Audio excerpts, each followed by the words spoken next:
Very much. Okay, good morning, everyone. What I wanted to, was asked to talk about really was looking at, really builds a lot on the previous presentation, has a lot of links and resonances really with the presentation we've just heard from Mark. But look at some of the challenges that we face and some of the directions that we need to. Article 12, the right of children to be heard and taken seriously. There's been a huge number of programs, projects, initiatives, papers written, articles written. So we've discussed it, people have looked at it. So we have a huge amount globally in countries all over the world in very different shapes and forms, trying to look at what this concept means and how it looks in practice and what it means for children's lives. And so what have we learnt? And I want really to explore some of that this morning. If you look across the world, we have a vast spectrum of opinion about what we hear when we hear the idea that a child has a right to be heard.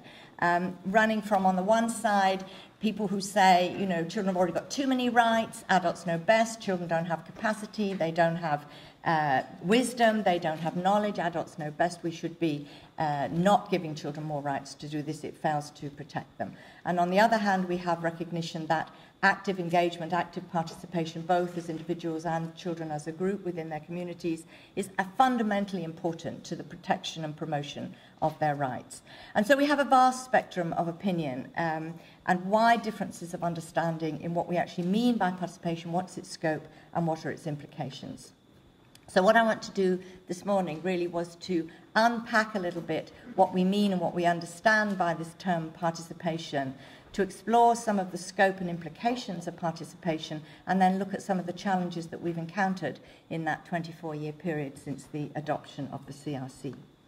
So when we look at participation, you know, it summons up for us many, many different images from, you know, some people would argue that participating as a child soldier to protect your community because your parents have been killed or murdered by militia, that's a form of participation. Mothers communicating with babies, children speaking at a conference, kids taking part in a game of football, children being actively engaged in a lesson in school, children involved in a project that they want to run themselves and so on. All these ideas of participation are part of what's conjured up by people's understanding.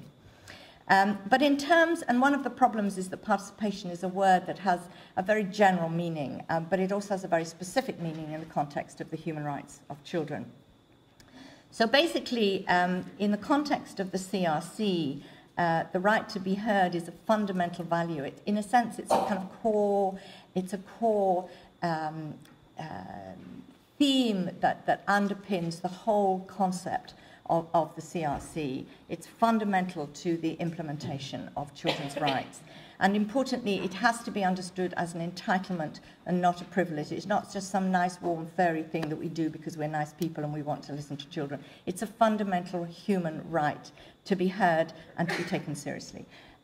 It's also, the Committee on the Rights of the Child have recognised that Article 12 of the CRC is both a substantive right, it's a part of your humanity, it's a part of your citizenship, it's a part of human dignity to be able to be involved in decisions that affect you, to be heard, to be an active participant.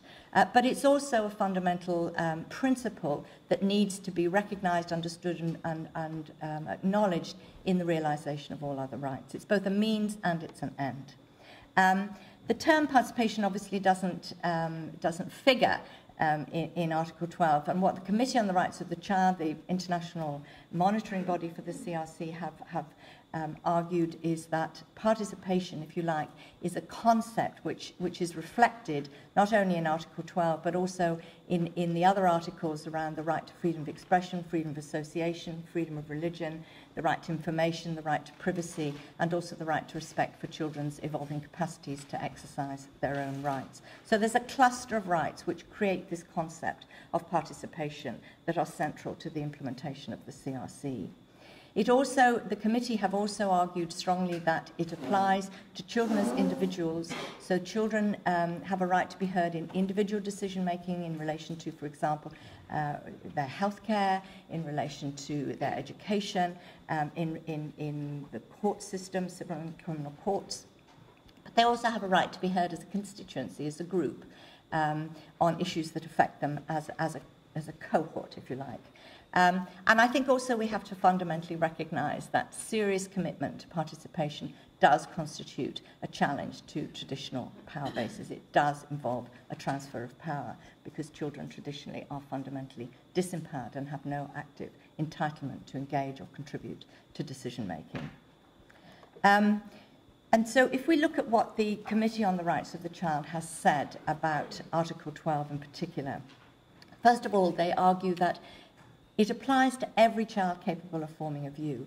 And they have said that that applies, that they would argue that forming a view isn't simply a matter of being able to articulate in words in an adult form what those views are. They talk about, the committee have talked about forming a view in terms of children's ability to communicate ideas. There's a wonderful video that I've used a lot in workshops.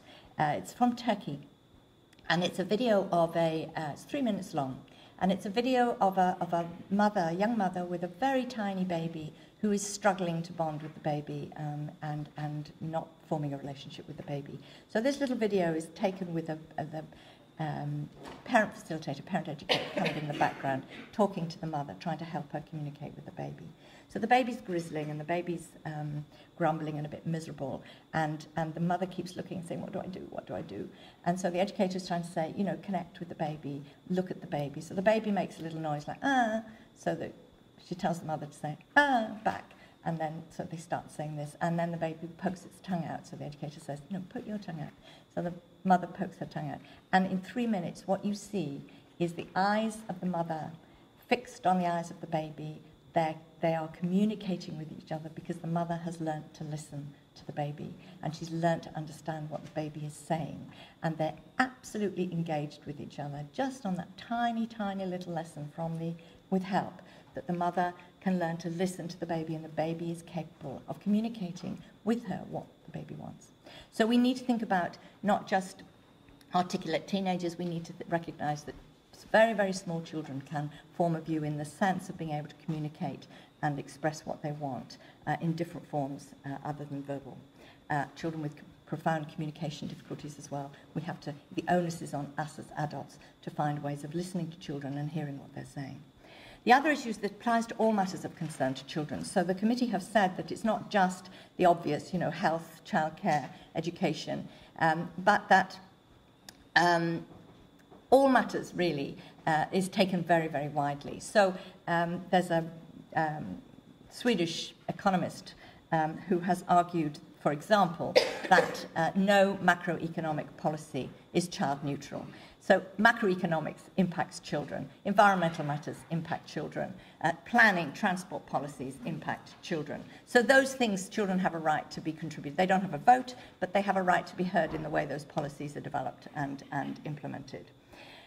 Thirdly, that due weight has to be given. There's absolutely no point in listening to children if you're not going to do anything with what they say. That doesn't mean that obviously whatever children want, children must have, but it does mean you respect and take seriously what they say.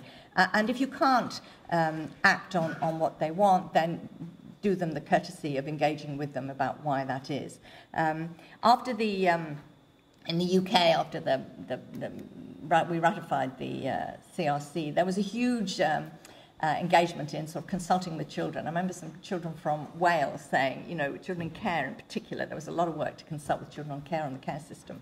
And what the children said, you know, they were consulted to death, that so many people came and consulted with them and they never heard anything back. They never heard, did they take them seriously? Did they reflect that in their report? Did it get implemented in policy changes? Did it change the law? Did it mean more resources? They were never given any information. All they were told was, you know, they'd been consulted. So due weight must be given to their views of feedback and a dialogue so that children know what's happening. The age of maturity piece kicks in at the point where weight must be given to those views. So clearly the extent to which children's views will be taken on board will necessarily reflect the level of the child's understanding, the level of and obviously potential. And it also applies to all criminal civil proceedings. So where does it take place? So participation, if you look at it in that context, takes place at home, takes place in international forums, in hospitals, in courts, in the school, in local communities, in local government, in culture and the arts, in conferences like this, in government policy.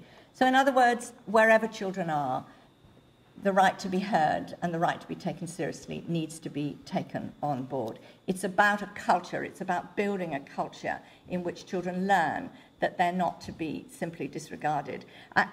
Years ago, my daughter came home from school with some friends and said that she was, they were really upset because they felt that one of the teachers was responding to a black child in the class in a way that they felt was racist, that he was sometimes difficult and troublesome, but actually whenever anything went wrong, she automatically assumed it was him and automatically punished him.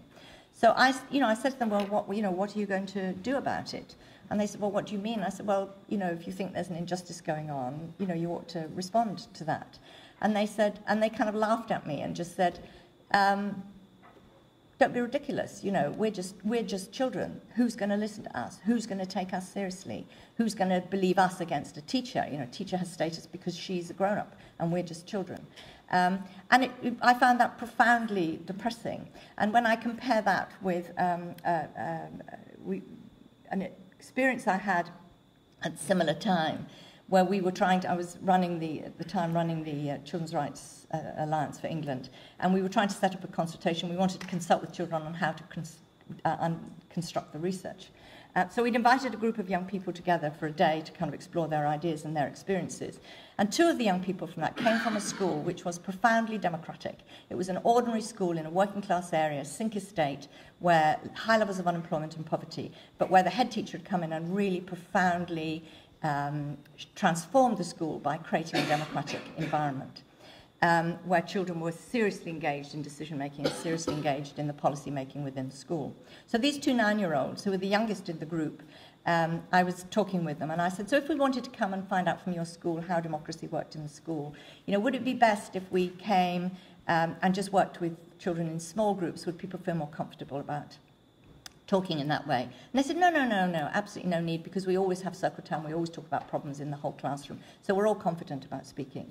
So I said, well, would it be best if the teacher wasn't there, that you were able to speak freely, you'd be able to be more critical and more open if the teacher wasn't there? And they looked at me as if to say, is this woman stupid? That it's so obvious that if we have something wrong, the teacher needs to be there because we need to talk with her about making it change. So, it's possible to create very, very different environments. And then we think about what does participation actually look like. And I talked a lot with Roger Hart, who created the ladder of participation. This seems to me, this is a way of just trying to conceptualize what we mean by participation.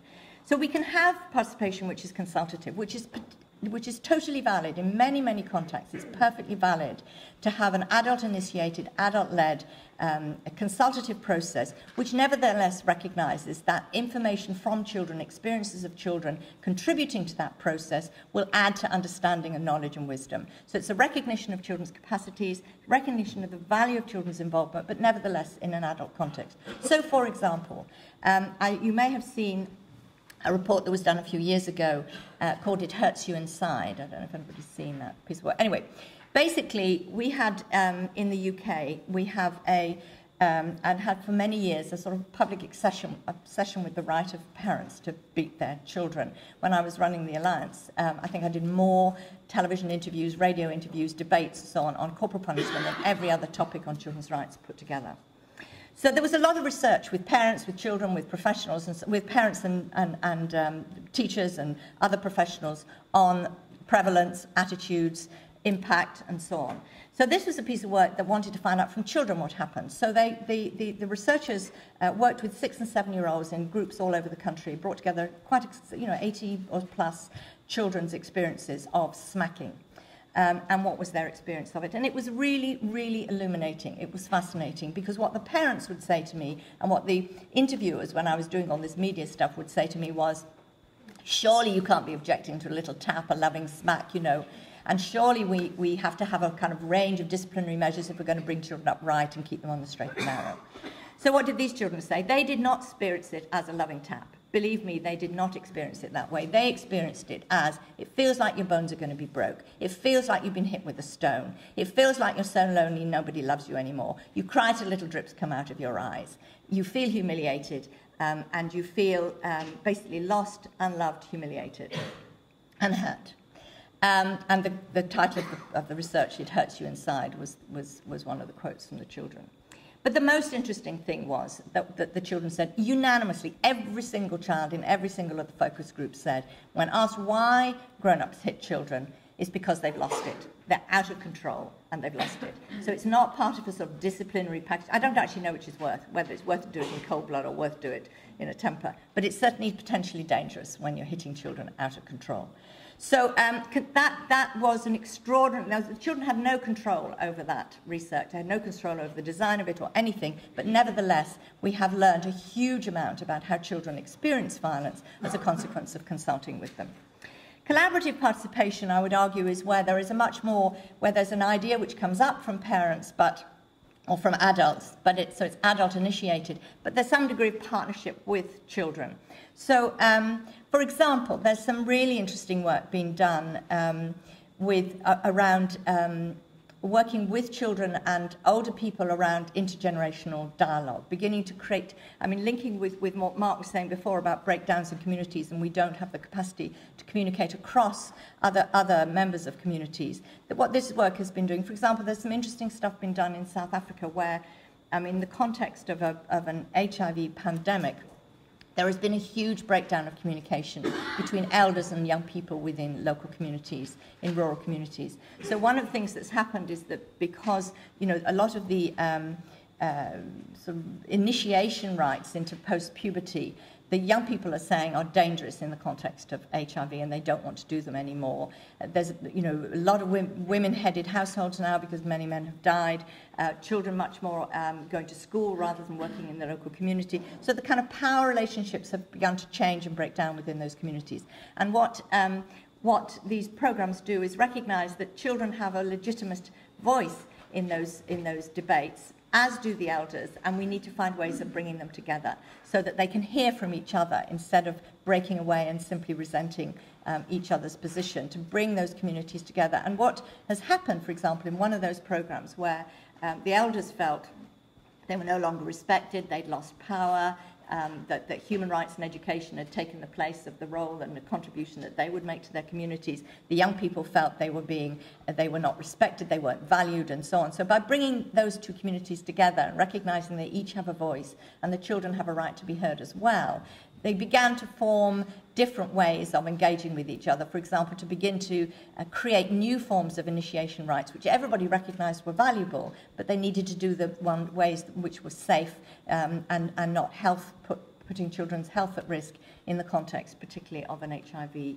pandemic. So creating a collaboration between generations, between children and young people, is another way of promoting opportunities for participation. And then you have child-led participation, where we create a space where children can actually identify for themselves the issues that matter to them.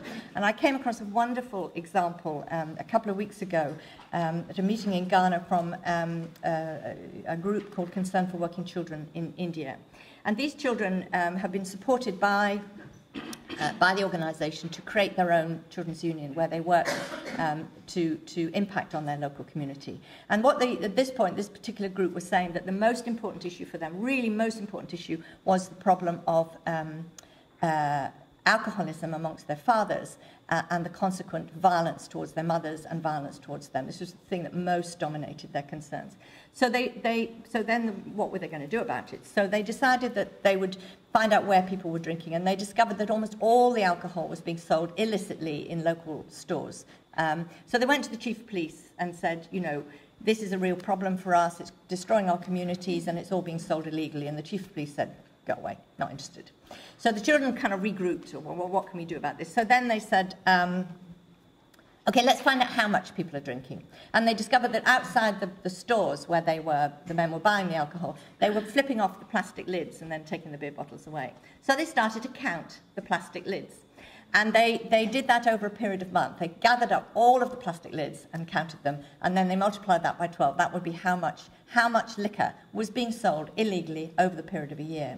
And then they worked out what the cost per bottle was, doubled that up, multiplied that up by the number of caps that they'd found, and said this is the amount of money that is being used on alcohol, sold illicitly, money in poor communities that should be being spent on education, on healthcare, on clothing, on bringing up and the well-being of the children within that community. And it's not being spent, it's being spent on alcohol producing violence.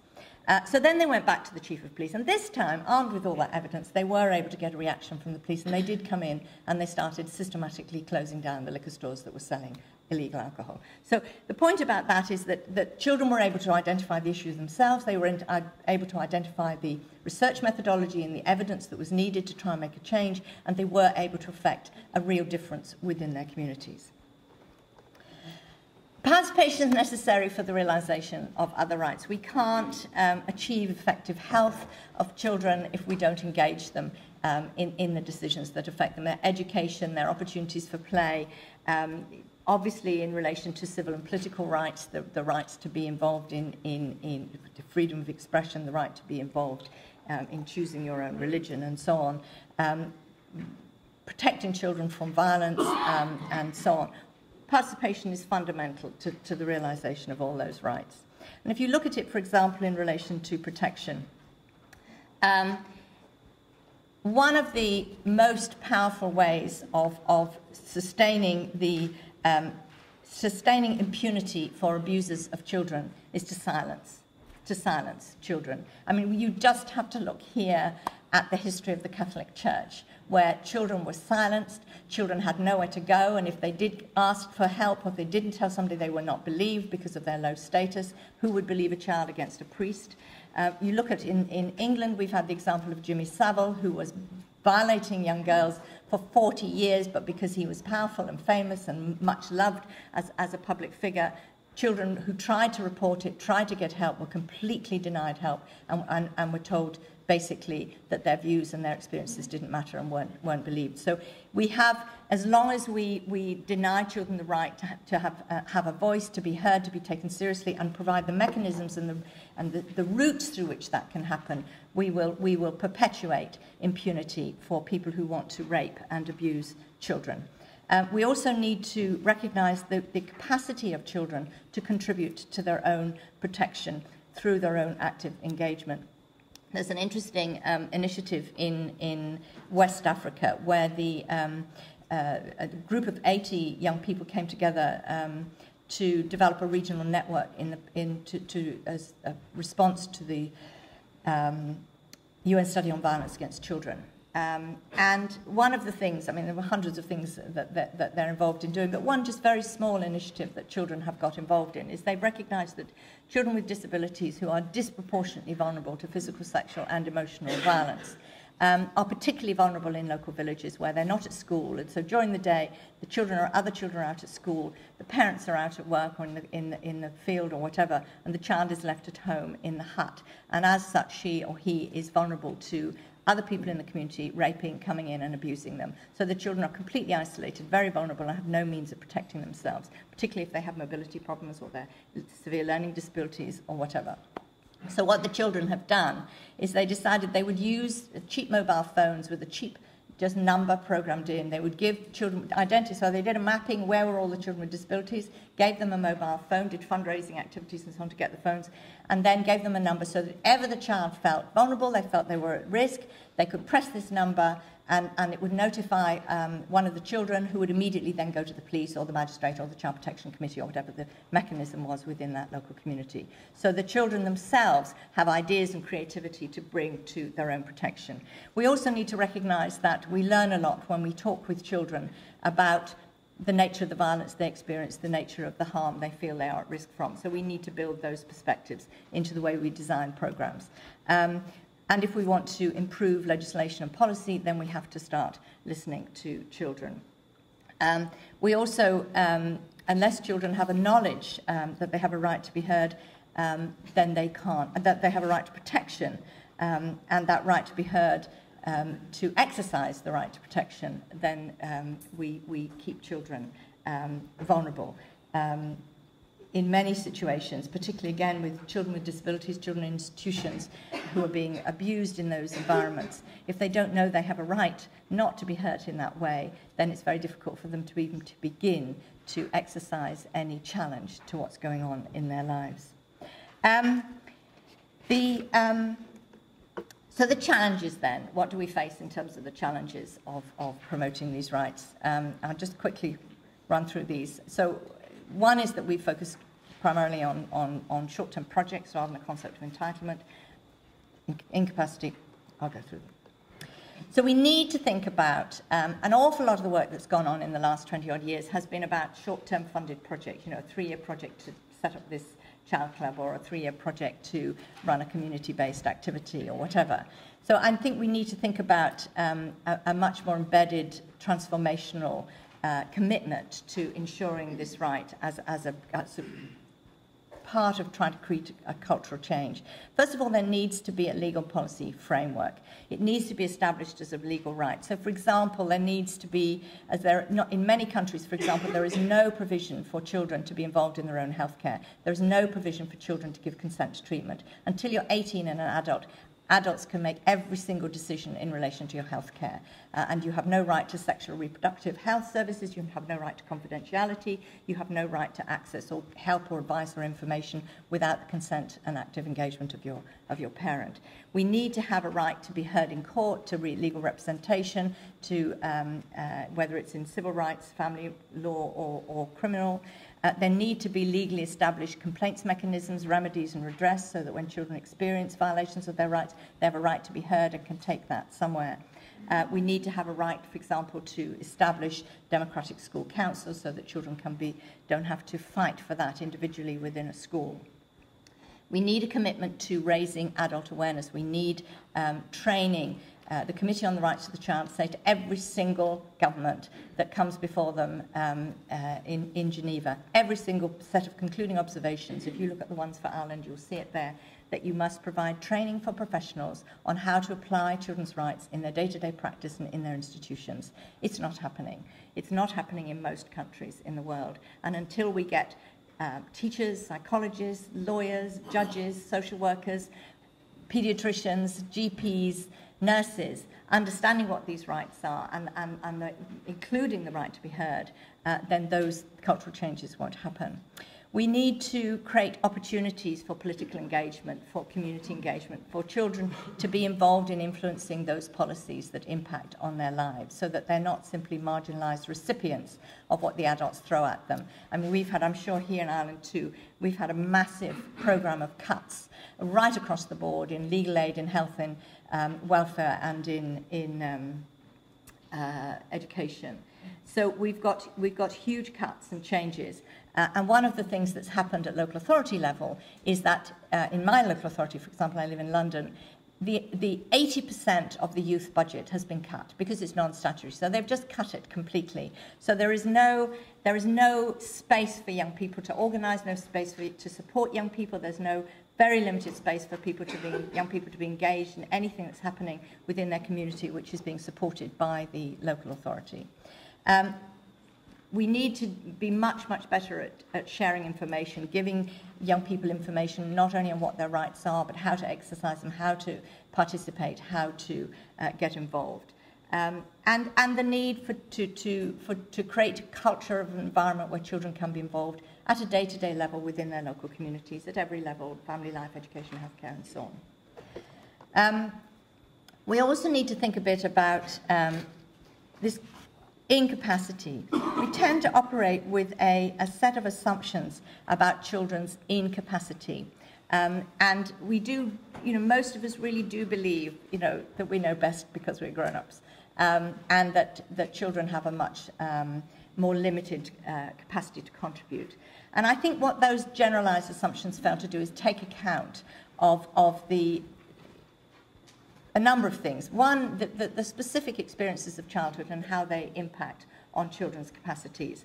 There's some interesting research been done some years ago now by Priscilla Alderson, who looked at children and healthcare. And what she found was that looking at a cohort of children who had a very, very serious medical condition which involved high levels of medical treatment, surgical intervention, and so on. And what she found was that those children, even very young children, had an extraordinarily profound understanding about life and death, about the seriousness of the kind of decisions they were facing, and they wanted to be actively involved in making those decisions. Very often they wanted to be involved with their parents, but they wanted to be around the table, if you like. And some of those children actually capable of saying, you know what, I can't face another operation, I can't face any more pain, and if it means ultimately I'm risking my life, then that's a choice I feel I'm now capable of making, in a way that many adults would not feel able to make. So children's individual and particular experiences have a huge impact on their capacities, which have very little to do with age. And if you look also at the different cultural experiences of children around the globe, this is a very crude simplification, but basically what we do here is we've constructed childhoods in the West, really, in which children, the assumption is children are recipients. And in many developing countries, children are also contributors within their family and within their community. And you talk to many children in many parts of the world, and they want to be contributors. They don't want to be economically exploited. They want to have a right to education. They want to have an opportunity to play. But they also want to be able to contribute to their families and have a very real sense of responsibility and commitment to being part of that, creating the sustainability of their family and supporting their family. And so I think the way that we infantilize children, we overprotect children, we create an assumption that they're not really able to give us anything back. We take away from those capacities, and we don't give children opportunity to develop capacities and learn. So I think the sort of role of culture, the role of the environment, and the adult expectations of children impact hugely on capacity. And I think we need to be more self-critical, really, about the way in which the kind of childhoods that we're creating for children and the denial of opportunities for children to be involved and engage and contribute in ways that I think we can learn a lot from many other cultures which are have a more balanced, I think, approach to childhood.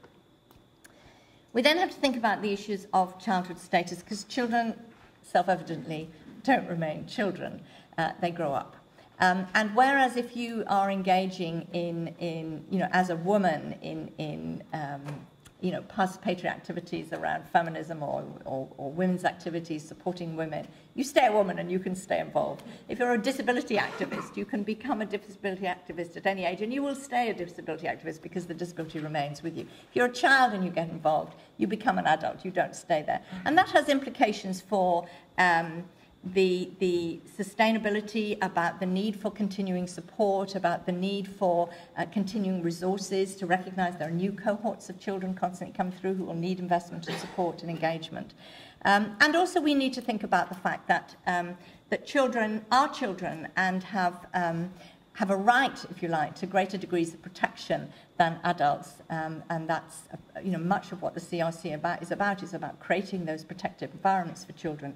And if you look at the research around the world on children's participation, what children do say consistently is that we do want space to be able to articulate our own views. We do want to be involved. We do want to be listened to and taken seriously and respected more. But we also recognise we want adult support. I was in this meeting in Ghana 2 or 3 weeks ago where we've been running a study, 10-country study, and brought some of the, at the end of that process, brought some of the projects and some of the young people together. And the young people were saying very, very clearly that they hugely valued the opportunity to be engaged in some of these activities and programs and community development initiatives. And it had offered them enormous benefits. I mean, their sense of personal growth, increased knowledge, they were more respected by their families and by their communities, huge amount of support, but they totally were very adamant that they could not do that without adult support and engagement. So there is a need to commit resources, time, investment, and structures which support young people to be able to engage on an ongoing basis. We also need to think about including the excluded. That Mark made the point that very often the leadership programs and participatory engagement often attracts the most able, the most talented, the most confident, those with already the highest self-esteem. We need to think about who are the ones who are not participating, who don't have a chance. And in many countries, girls are extremely marginalised. Children with disabilities are almost completely absent. The poor marginalised children who are out of school, and so on. So we need to be more systemic, I think, in whichever community we're in thinking about being critical in reviewing practice. Who are the children who get excluded? Thinking about how we work within programs of the children, the different groups of children, different ages of children, and so on, and what do we need to do to change programs and initiatives, whether it's whatever it is, to achieve greater inclusion. We also need to be more, I think, look at how we can remove the barriers that get in the way of some groups of young people being involved. I was in Florida last year. A colleague of mine at the University of Florida is trying to set up a children's commissioner for Jacksonville, and he wants it to be supported by a group of young people. So he asked me to come over with some young people from Funky Dragon, which is the Youth Welsh Assembly, to work with some young people over there on how to set up a youth advisory committee. So we had 3 days working with them. And at the end, there was this one woman who was 17 who had been, she was clearly very bright. And what had come out during the 2.5, 3 days was that she had a long history of in and out of care, a great deal of physical and sexual violence in her background. Very troubled, but very articulate young woman, but very angry. She was a very, she'd had a tough time. Anyway, at the end of the meeting, and we were reflecting on sort of evaluating what had happened, how people had experienced it, and so on. And what she said was really moving, because what she said was that I wasn't going to come. I got this letter, because a letter was sent out inviting people if they wanted to participate. So I got this letter, and so I just put it in the bin. And then my social worker said, well, aren't you going to go? And she said, don't really want to go. And so the social worker said, why don't you? Got nothing else to do. It might be fun, might be interesting, might meet some new people, and so on. So she said, she put in her application and got chosen. And her immediate reaction was, well, it can't be any good if they've chosen me. It can't be worth doing, because otherwise why would they want me involved? And but she came. And what she said at the end was, this is the best 3 days I've ever had, because I felt people have really, really respected me. And, to reach 17, and never have felt that your voice has been taken seriously, that you've been respected. And she was she made an extraordinary contribution to that group. She had enormous talent, enormous ability. So we need to reach out to the young people like her who would normally, the point that Mark made about inviting people, that this girl would never, ever have volunteered without actually being encouraged by her social worker.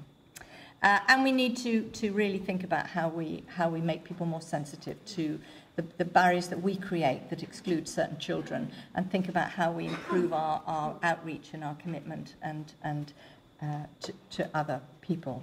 We also need to think about how we balance risk and harm, because there are and can be risks associated with participation. Again, when we were in Ghana, some of the young people were saying that they had this was a program it's a pilot which we've been running to develop a set of tools for monitoring and evaluating children's participation. And one of the things that the young people were saying was actually it was really, really difficult for us, because in our community, you're not expected to ever challenge an adult. You're never expected to be critical or to say anything which implies disrespect to an adult. So to be openly honest about a program or an initiative or something that's going on with our community was actually very difficult for us. We didn't feel safe, and we felt that it would expose us to potential violence or stigma, social exclusion, and so on. And so they had to think about different ways of gathering data which gave children some degree of confidentiality and creating a safe space to be able to articulate what they actually wanted to say.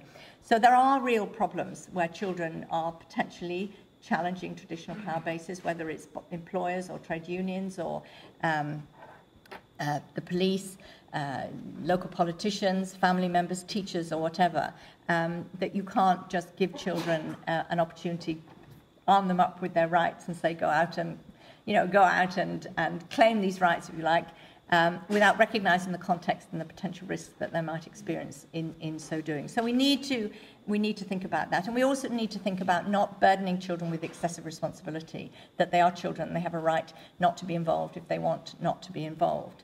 There was some interesting research done in Uganda a few years ago during the period when there was the armed conflict in the north of Uganda, when a lot of children were exposed to the violence, exposed to the armed militia. A lot of them had their parents killed and were having to bring up families, younger children, on their own. And what came out in this research, which was really, fascinating in a way, but not, I suppose, unsurprising, was what the young people said was that they were taking on huge responsibilities. They were caring for younger siblings. They were providing the economic stability for those units. They were not able to play. They were not able to go to school. So a lot of their rights were being denied, but they were taking on all of this responsibility. And in many ways, they wanted to do that. They wanted to continue, but they were at the same time being completely excluded from the adult decision-making mechanisms within those communities. So they had the worst of both worlds. So they were carrying excessive responsibility without having any of access to the support networks or the communication or the recognition or the status associated with adulthood. You could make a similar comparison maybe here and in the UK with young carers, young people who are taking on enormous responsibilities for their parents and looking after them and so on, but not actually given the recognition or the support. And many times they want to continue to do that, but they're not given the support to enable them to do that with other people around them to help hold their hand, if you like, and support them in taking on those responsibilities and give them some breaks and so on. So we need to think about what are the risks.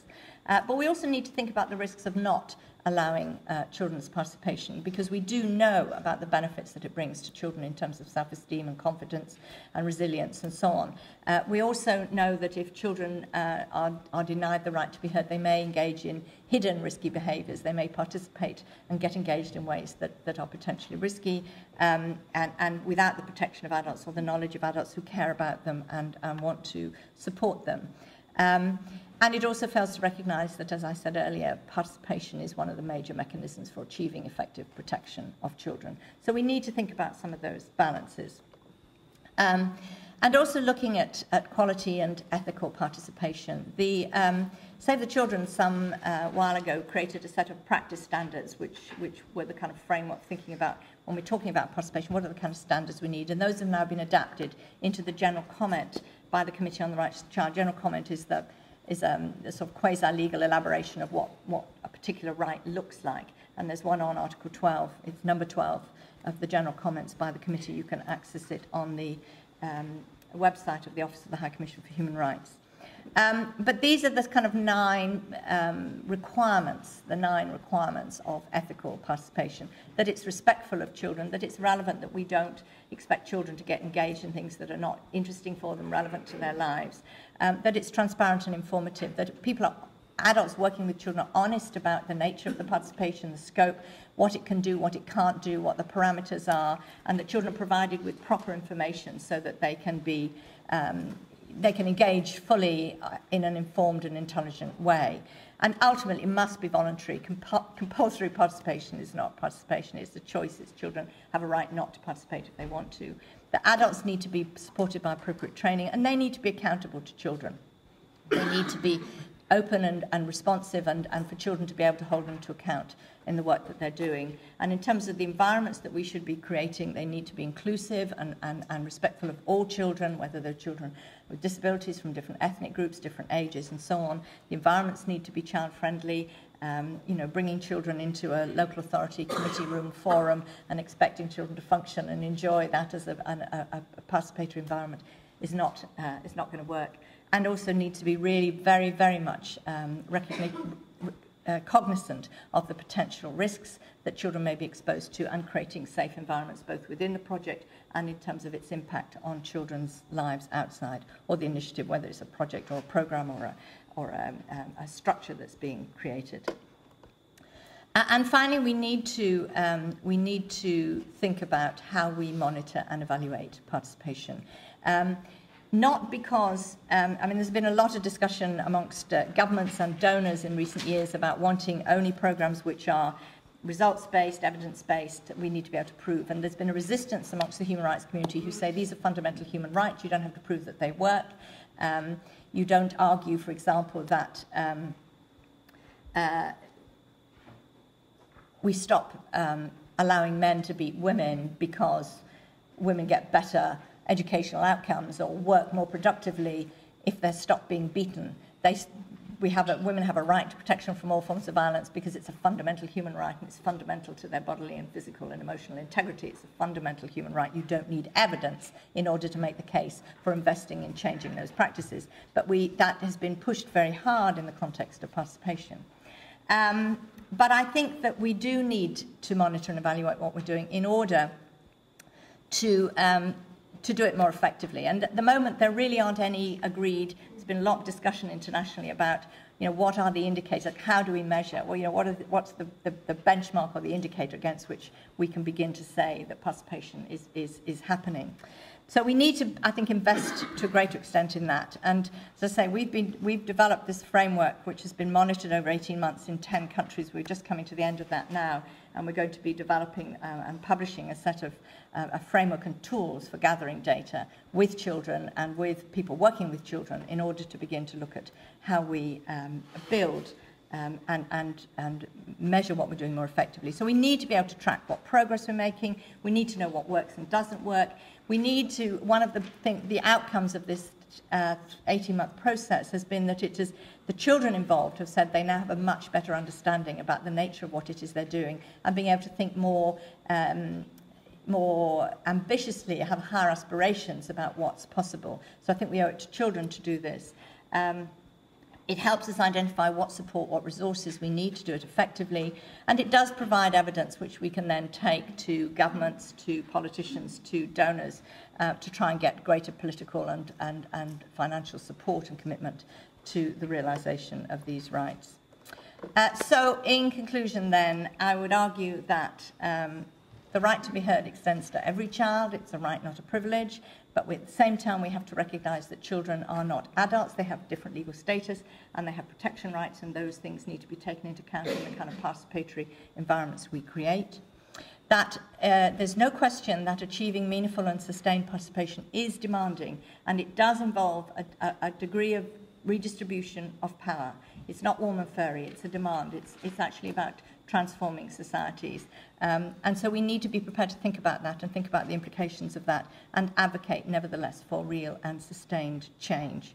And ultimately, participation is fundamental to the dignity and humanity of every child. And I would argue it represents a win-win for every child, and it represents a win-win for society and the societies that we all live in. So there's every case to be made for moving ahead. Thank you very much.